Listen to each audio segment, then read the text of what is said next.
August 2nd, 2012. We're here in Carborro, North Carolina, looking at that grand post oak and hitting it with a hammer and hearing a drum. This cavity was noticed some time ago, and another assessment was done. We're here to follow up. My first step was to take the soil off the stem. There's about 4 inches, 5 inches of soil from decomposed mulch that was up against the stem. Then I got down to Chapel Hill grit, the base material here. So this is where the flare should remain visible. We're going to go around the tree and see how it sounds.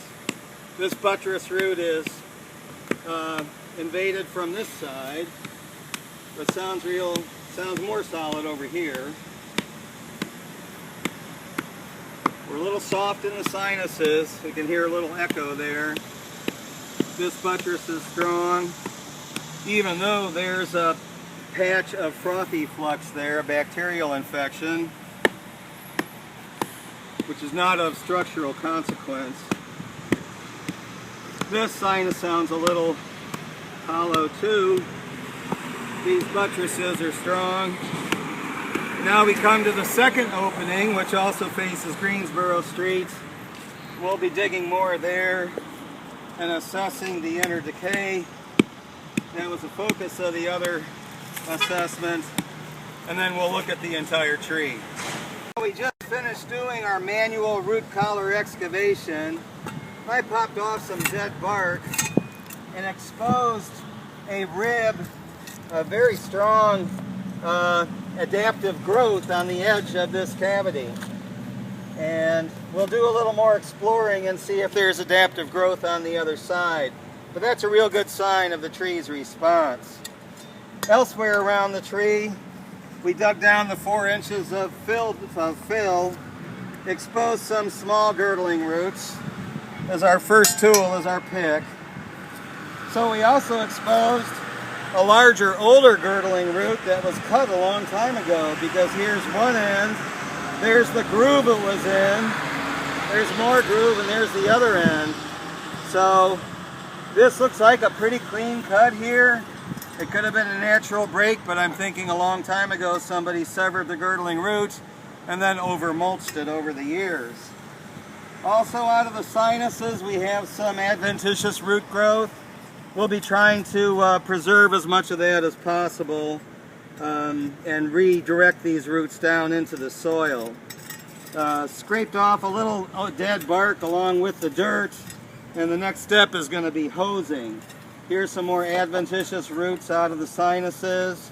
Here's that frothy flux spot we have not excavated yet. More adventitious roots. Look at that. 5 inches above the original grade, the tree's forced to put out roots now. That's kind of confusing for the tree, I think. And come back around to where we started. But that's solid right there. Alright, this is our last loop after our final root collar excavation. We found a huge buttress, or huge adventitious root that grows on the bottom of this wound and grows out without girdling. I'm going to put back these 2 bark plates just to lessen the public view of it. But the prognosis of this big root growing speaks well for this ceiling. This is living wood here on both sides, and it's growing.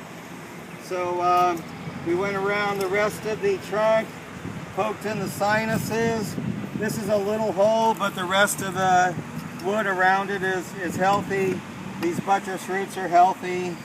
We saw this old girdling root before, but after digging down we found a new girdling root that arises from this sinus and girdles part of this buttress. We aren't going to remove it, of course.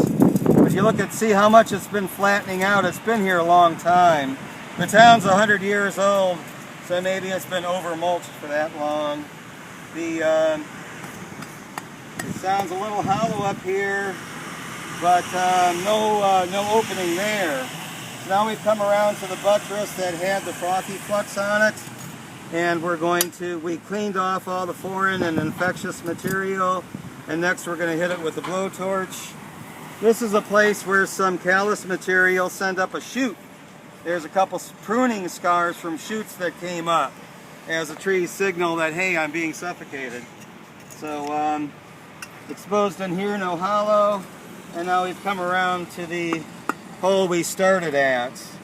There's a lot of wood holding the tree up, so the prognosis for further sealing of this is good if the branch growth is healthy up top, so the aerial inspection will happen after the blow torching. Alright, here's a place where the worst of the oozing was, and it's still oozing. So I'm trying to get the oozing stuff out of there. Clean that out to show the hole it came from. There's the wood in there. Very small hole this makes.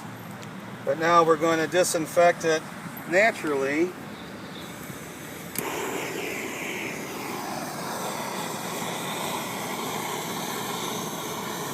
Anywhere this exudate from the frothy flux was, I think the blowtorch is going to tend to kill reproductive spores. But especially we're drying out the holes that the oozing came from. We'll find this also spurs callus growth. And we'll come back in a year and demonstrate that. That's it.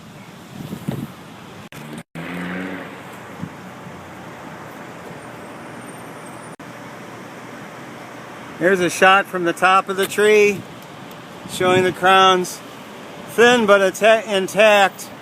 Very little dieback. We don't know when this cut was made.